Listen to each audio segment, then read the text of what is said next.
Authentication methods are very important. You need to be able to authenticate your user with their username, their password, their multi-factor authentication in order to access Azure. The first type of authentication I want to talk about is going to be single sign-on. This is an authentication scheme where a user logs in once with a single set of credentials, such as you log into your Windows client computer, Windows 11 computer in the morning when you get into your office.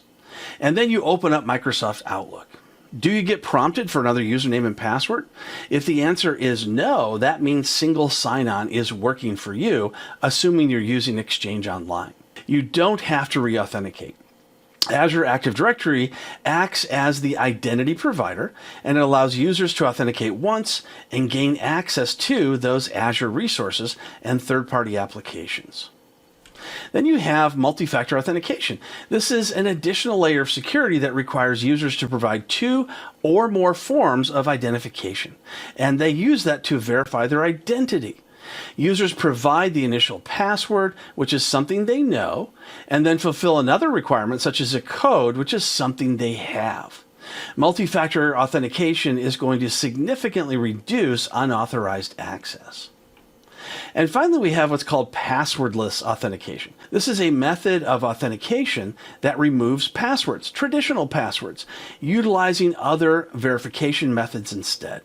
Users authenticate using things like biometrics, fingerprints, facial recognition. You may already have this on your phone, for example. And it uses authentication using Windows Hello, approving a sign-in request via the Microsoft Authenticator app, as well as security keys using FIDO2 type of hardware. You can also get in with certificate-based authentication using digital certificates for verification. I think you're going to find this demonstration very useful, not only for the AZ900, but for your sysadmin job.